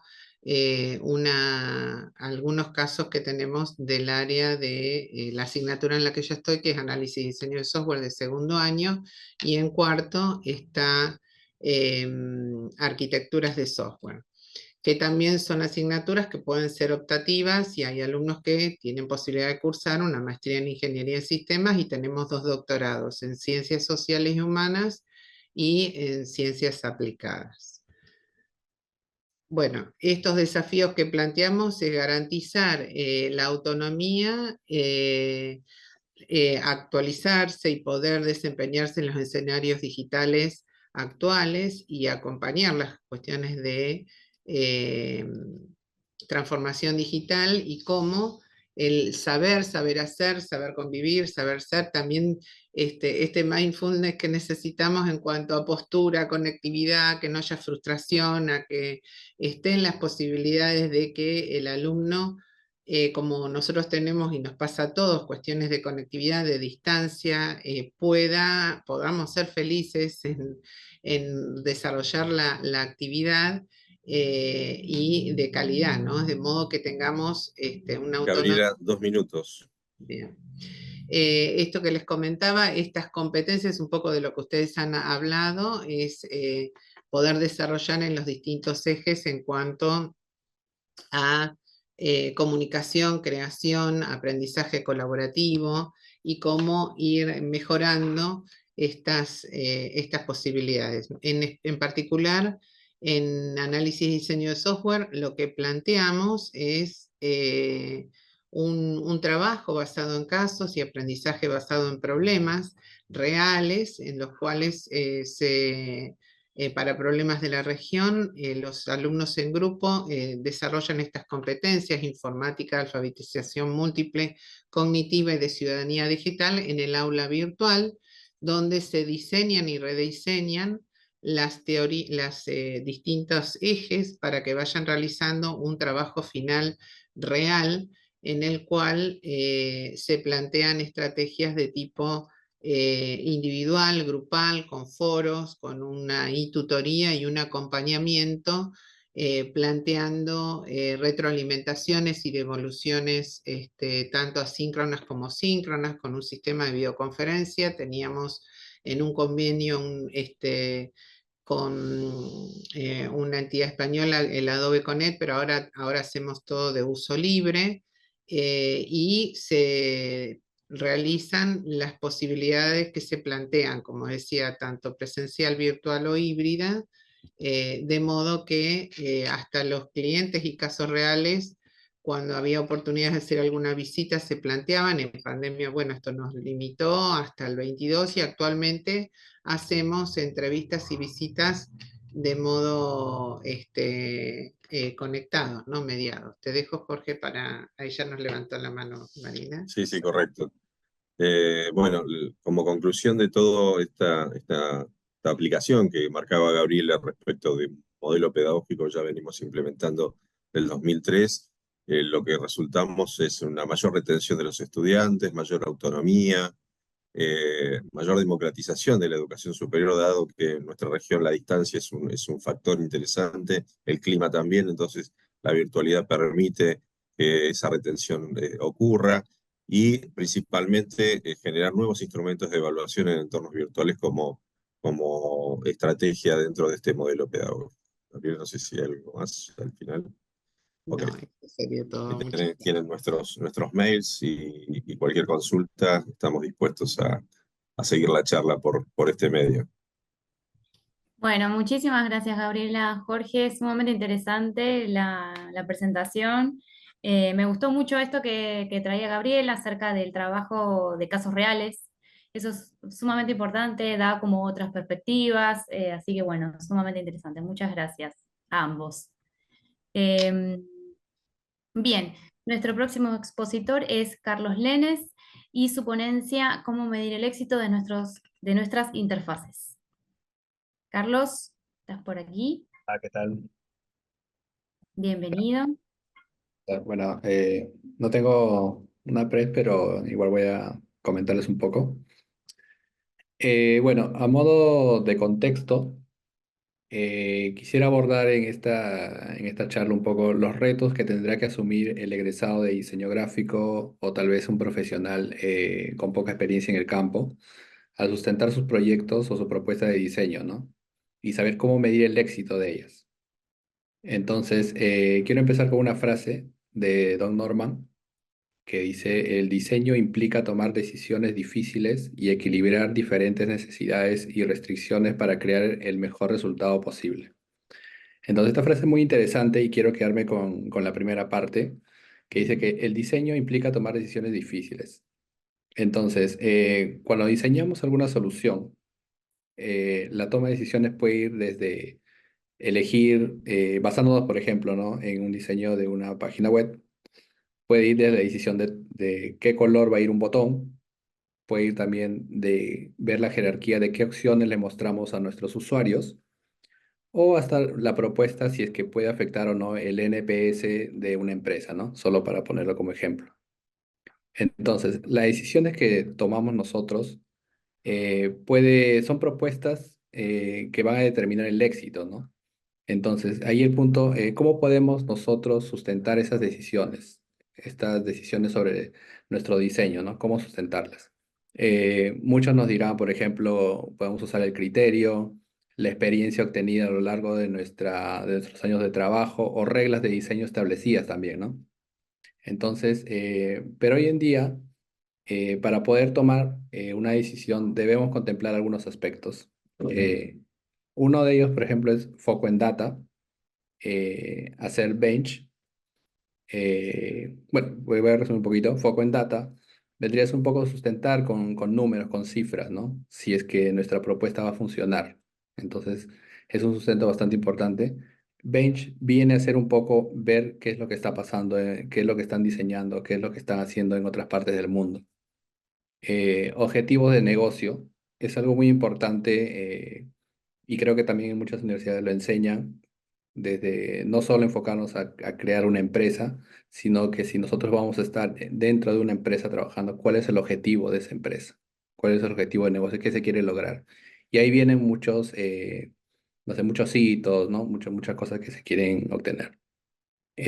Luego tenemos herramientas como testeos cualitativos, cuantitativos, callbacks para obtener de repente el feedback de los usuarios y también la inteligencia artificial que en realidad hoy en día está en la vanguardia y creo que es una herramienta muy importante, ¿no? Entonces, si bien es cierto, estas herramientas están muy ligadas en realidad al ámbito digital, como podrán notar, igual sirven para otros aspectos del tema profesional, ¿no? No solo en la rama digital. Entonces es algo muy amplio.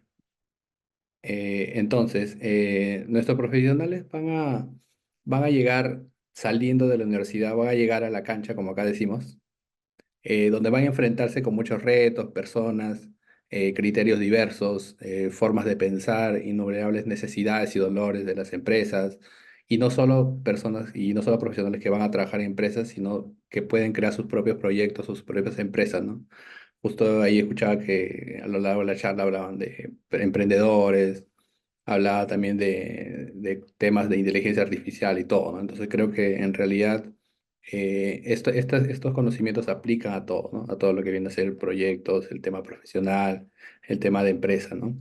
Entonces, y no solo entonces, si desglosamos un poquito lo que había mencionado, el tema de las herramientas, para entender un poco más, podríamos ir uno a uno, ¿no? Por ejemplo, el tema de foco en data, no solo saber tener, ahí quiero andar un poquito más en el tema de los estudiantes, no solo debemos darles las herramientas de, ok, tenemos un dashboard, tenemos una base de una empresa donde tú puedes tomar datos, ¿no? Sino la idea es recopilar esas ideas, sino que también debemos entender cuál es el punto de partida para obtener insight, ¿no?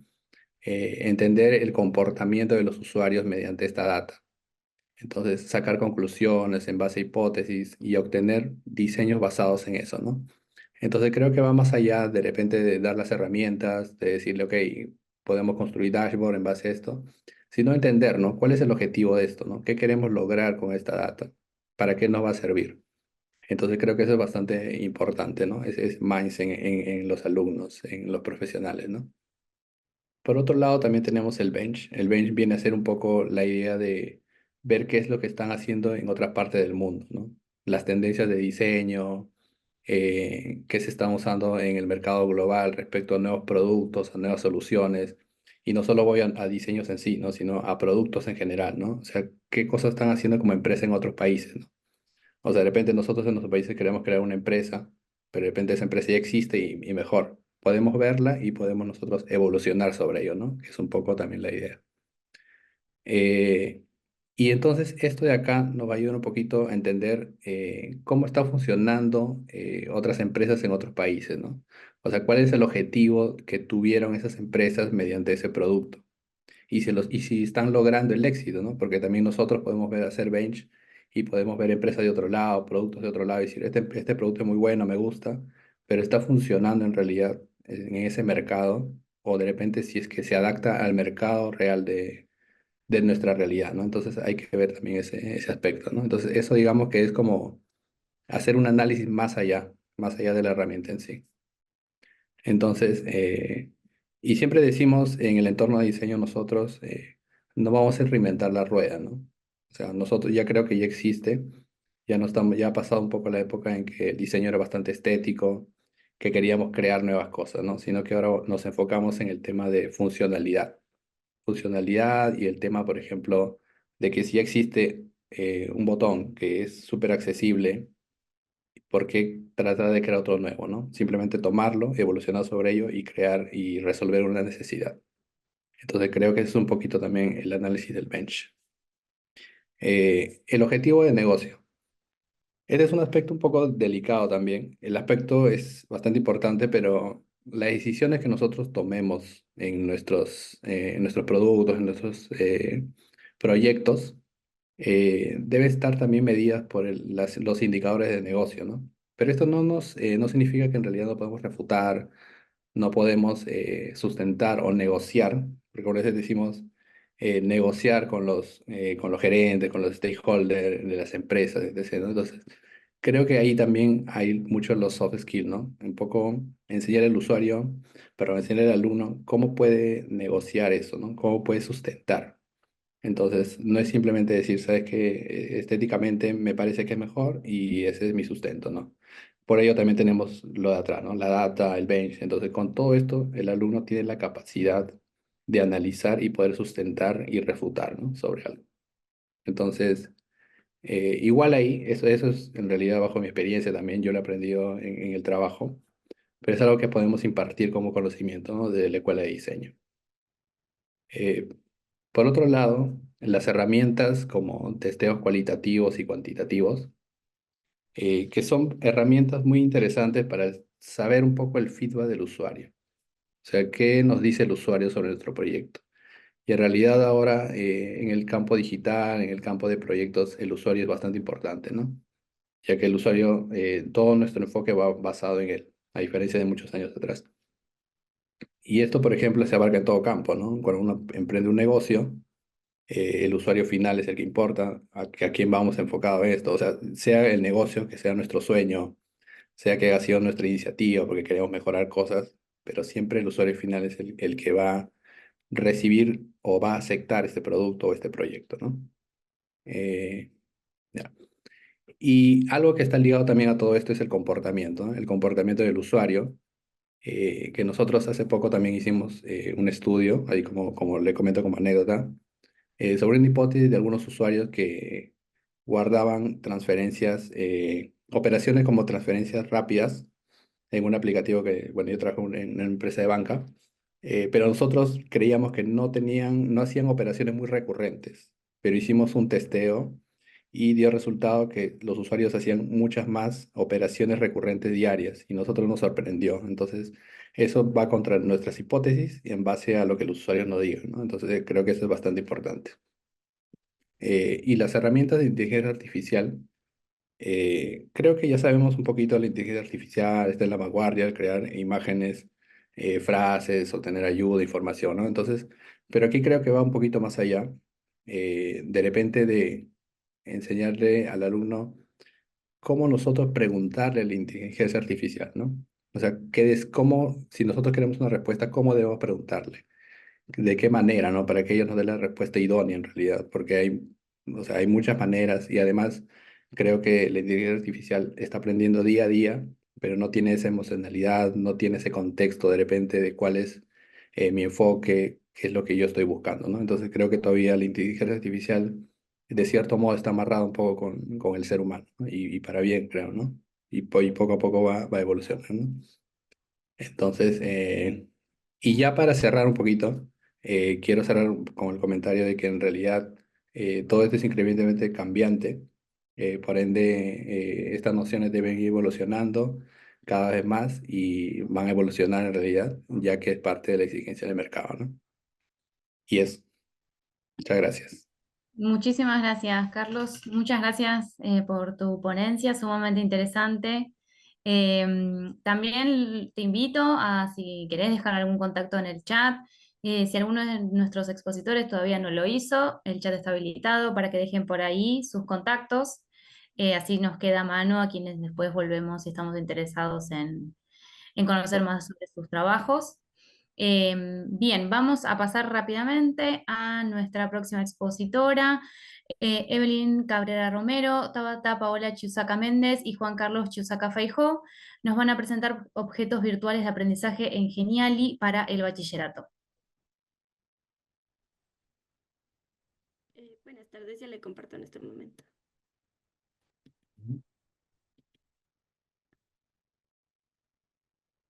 ¿Me comentan si lo pueden ver, por favor? Sí, lo vemos. Perfecto, muchas gracias. Bueno, nuevamente muy buenas tardes con todos. En este espacio, bueno, conjuntamente con mis colegas Tabata Chisaca y Juan Chisaca, que, bueno, lamentablemente no pudieron asistir, bueno, les daré a conocer acerca de nuestro proyecto titulado Objetos Virtuales de Aprendizaje en Geniali, también conocido como OVA, en su abreviación, para el nivel bachillerato. Para ello partiré, perdón, de la premisa de que, como ya sabemos, en la actualidad existe una amplia variedad de herramientas digitales que existen en la búsqueda de mejorar la enseñanza-aprendizaje de diversas áreas, entre una de ellas, áreas que se encuentran dentro de las ciencias experimentales, las cuales, en base a algunas investigaciones que hemos realizado, han representado un desafío para estudiantes de este nivel que corresponde al bachillerato. Dicho esto, pues hemos considerado emplear algún recurso o alguna herramienta digital que en este caso se ha considerado un objeto virtual de aprendizaje, también conocido como OVA, el cual pues de alguna manera puede ayudar o busca mejorar el conocimiento de áreas tales como la matemática, la química y la biología, que son materias en donde se han implementado este tipo de recursos. Como ya se mencionó, se ha aplicado a nivel de bachillerato, considerando que están próximos a culminar la etapa de colegio y están próximos a abrirse a etapas ya sean laborales o etapas de educación superior. Entonces, es esencial que estos estudiantes empiecen a dominar ciertas competencias digitales. Uno de los beneficios que proporciona este tipo de recursos es que ofrece un aprendizaje interactivo, autónomo, dinámico y sobre todo personalizado, ya que es el docente quien realiza este tipo de recursos en base al análisis de las necesidades del estudiante. En base a una búsqueda bibliográfica que hemos hecho inicialmente, en nuestra búsqueda de la mejora constante de este tipo de recursos, hemos obtenido, por ejemplo, en el trabajo de Orellana y sus colaboradores en el año 2020, el cual, bueno, nos proporciona, o bueno, son autores quienes acuñan el término de OBAG, que corresponde a un objeto virtual de aprendizaje, pero ya diseñado específicamente en la herramienta digital Genially. La investigación realizada por este autor se realizó en este país, en Ecuador, que bueno, es el país de donde provenimos. De la segunda investigación realizada por la autora Pastas 2023, hemos considerado algunas pautas para la creación de un recurso en Genially, de acuerdo con los lineamientos educativos planteados, la cual nos brinda una premisa muy interesante acerca de que tenemos que hacer que este recurso sea visualmente atractivo, no para el docente, sino para los estudiantes, ya que es para quienes va dirigidos. Y finalmente, el trabajo de Albarracín y sus colaboradores del año 2020, el cual propone la creación de un objeto virtual de aprendizaje, pero empleando la metodología ADI, el cual consiste en 5 fases, iniciando desde una fase del análisis, analizar la problemática que se puede identificar en un entorno de aprendizaje, seguido de un diseño. Una vez que ya se analizó cuáles han sido estas dificultades, cuáles han sido las deficiencias, se procede a emplear un diseño para que el objeto virtual de aprendizaje sea el óptimo de acuerdo a las necesidades. Seguido de esto, una fase de desarrollo en donde se consideran los contenidos académicos más esenciales a incluir dentro de este objeto virtual de aprendizaje. Posterior a ello, se somete a una fase de implementación en donde ya se aplica este objeto y finalmente se evalúan los resultados, si ha sido efectivo o por el contrario, no lo ha sido. Ya, dicho esto, pues también quiero comentar que conjuntamente con mis colegas hemos estado realizando diferentes tipos de objetos virtuales de aprendizaje. Hemos iniciado con uno que de hecho ha sido como parte de nuestro ha sido como un trabajo académico en el cual teníamos que aplicar un recurso digital y evaluar el resultado. Por ende, en base a las investigaciones que hicimos, consideramos el OVA como el más óptimo. Una vez analizado el contexto académico y las deficiencias, consideramos aplicarlo en el área de matrices en el tercero de bachillerato. Evaluando los resultados, nos dimos cuenta de que sí tenía un impacto beneficioso, sobre todo porque incrementó la participación de los estudiantes, incluso de estudiantes que inicialmente eran poco callados, no interactuaban en clase y sobre todo se mantenían muy hiperactivos. Una vez implementado, notamos ciertos beneficios, por lo cual posteriormente hicimos investigaciones ya un poco más especializadas en otras áreas y ya nos fuimos por la química y actualmente nos encontramos desarrollando un objeto virtual de aprendizaje para el área de biología. Bueno, aquí he puesto algunas imágenes acerca de cómo cómo se ha realizado, cómo se encuentra diseñado lo que es el objeto virtual de aprendizaje en Genially para el área de matemáticas. Una estructura que nos ha brindado el autor Albarracín bueno, ya mencionado, del año 2020, pues siempre que es importante iniciar con una portada, seguido de un índice que nos brinda la acumulación de la información, pero que pueda ser organizada visualmente para que no genere una confusión. Empleando la interactividad que nos proporciona esta herramienta digital, pues hacemos que con un solo clic los estudiantes puedan acceder a cualquiera de estas áreas y como lo pueden notar, pues los temas se encuentran de manera organizada. Además de que ellos pueden acceder a videos, imágenes y sobre todo se han diseñado juegos buscando captar la atención de los estudiantes y que las actividades no sean muy...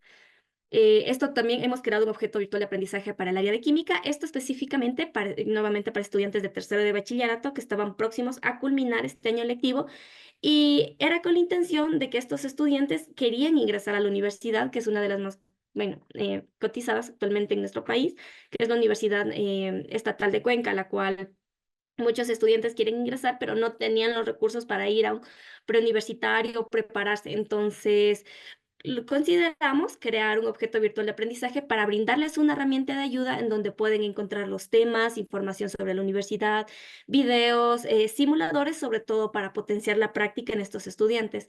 Consideramos realizar una prueba pretest, una prueba post-test y bueno, finalmente pudimos notar una diferenciación entre estos resultados, siendo beneficiosos los resultados finales.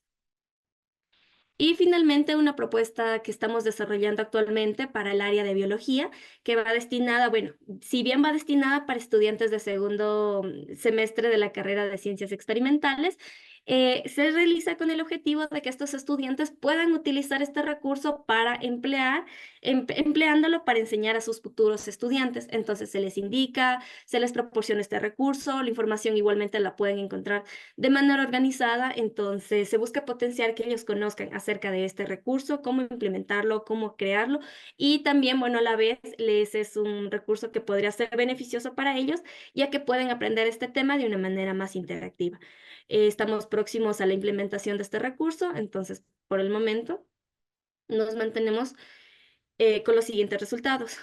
Como ya se mencionó, en el caso del primer objeto virtual de aprendizaje empleado en matemáticas, en química, el objeto virtual de aprendizaje en química mejoró el rendimiento, esto de acuerdo al pretest y al posttest, ya que hubieron resultados muy beneficiosos, pasando de un aproximado de 6,25 en los resultados iniciales del pretest y terminando con un 8,75 en los resultados del posttest, determinando cierta mejora en la comprensión de estos conceptos. En el objeto virtual de aprendizaje en Genially, aplicado en matrices, en el área de matemáticas se evidenciaron mejoras en el conocimiento y rendimiento. Y sobre todo, como ya se mencionó, aumentó la participación estudiantil, que es uno de los aspectos que hemos considerado más beneficiosos empleando este recurso. Y bueno, también finalmente la revisión bibliográfica nos ofreció pautas para la creación y mejoras para diferentes obras. Actualmente seguimos todavía en el desarrollo del objeto virtual de aprendizaje para el área de biología, y considerando las experiencias anteriores, estamos en la mejora continua de este tipo de recursos, y si obtenemos resultados beneficiosos, pues nos ampliamos a seguir desarrollando más y sobre todo fomentar que futuros estudiantes lo consideren este tipo de recursos. Entre algunas de las conclusiones tenemos que LOVAG se considera un recurso óptimo para facilitar el aprendizaje, no solo en las ciencias experimentales, también se ha descubierto que puede ser muy útil en otras materias, historia, lenguaje, bueno, física, entre otras áreas que puede ser de mucha utilidad. La personalización de LOVAG enriquece la enseñanza atractiva e interactiva. Como ya se comentó, pues el docente es quien desarrolla este tipo de recursos o los toma de otros, o puede reutilizar, como mencionó uno de los autores, este tipo de recursos y adaptarlo de acuerdo a las necesidades en el entorno educativo que requieren alguna mejora. Y finalmente, el objeto virtual de aprendizaje transforma el aprendizaje haciéndolo más accesible y sobre todo entretenido, haciendo sobre todo que el aprendizaje pueda realizarse de manera ya sea sincrónica dentro del aula o asincrónica, que sería fuera del aula. Bueno, esto sería todo. Muchas gracias. Muchísimas gracias, Evelyn. Muy interesante tu propuesta. Bueno, y felicitaciones también a todo el equipo que trabajó con vos. Antes en esta sala, en la comisión anterior, también tuvimos un equipo de docentes que nos comentaba que estas herramientas que mencionaba Evelyn habían sido muy buenas para que los alumnos se animen a presentarse a las mesas de examen de matemática, que como todos sabemos, la matemática a muchos les cuesta. Entonces, las herramientas lúdicas y las herramientas digitales y demás habían sido muy buenas para esto. Así que bueno, felicitaciones a todos. Evelyn fue nuestra última expositora. Bien, los invito a nuestros expositores hoy y a quienes estén participando como oyentes. Si quieren comentarnos algunas palabras finales, alguna pregunta hacia otro expositor, más que bienvenidos, micrófonos abiertos para utilizarlos como gusten. Yo ahí les comento, Gabriel habla, junto con Jorge les pusimos en el chat, les compartimos información de mails, algunos artículos y la información del YouTube, como son líneas de trabajo de evaluación, de competencias, y bueno, pusimos uno de recursos educativos abiertos que también aborda la cuestión de inclusión. Ahí tenemos un ICT que es un informes científicos técnicos abierto para un journal que, bueno, están invitados también para enviar y publicar en todas las áreas disciplinares en las cuales de exactas y naturales donde se puede participar. Muchísimas gracias a ambos. ¿Alguien más? Si se animan. Bien. Yo les comentaba antes de iniciar que, bueno, Interfaces es un lugar excelente para que podamos hacer redes. La verdad que es un orgullo llevar adelante esto porque lo que sucede es que año a año ustedes como profesionales, como investigadores, como divulgadores, vienen a contarnos un pasito más que dieron en estas investigaciones, una estrategia nueva que usaron en el aula con los estudiantes, ya sea de nivel inicial, primaria, secundaria, universitario. La verdad que sé que hay muchos de ustedes que participan año a año constantemente y eso es lo que hace que Interfaces sea este lugar tan enriquecedor. Así que bueno, sumamente agradecidos de parte de la Universidad de Palermo, de parte de la Facultad de Diseño y Comunicación, recibirlos, que se hayan tomado este tiempo, que nos vengan a contar lo que están haciendo, así que es sumamente interesante. Brevemente los menciono rápido. Hoy estuvimos con Natalia, con Luis, con Ángeles y Lorena, con María Isabel, con Diana, con Luis, con María Angélica, con Gabriela y Jorge, con Carlos y finalmente con Evelyn. La verdad que fue un placer recibirlos, así que les agradezco. Mañana es nuestro último día de actividades y luego, si les interesa conocer más información sobre lo que fue todo el devenir del Congreso, van a quedar las salas grabadas, las comisiones grabadas y se van a subir a nuestro canal de YouTube que luego seguramente los compartiremos en redes. Así que bueno, nuevamente felicitaciones y los esperamos el año próximo. Muchísimas gracias. Gracias a todos. Chao, gracias. Gracias, Marina. Muy buena organización. Gracias, Marina. Gracias, nos vemos la próxima. Gracias a todos. Felicitaciones, gracias. Chao, saludos. Gusto. Un gusto.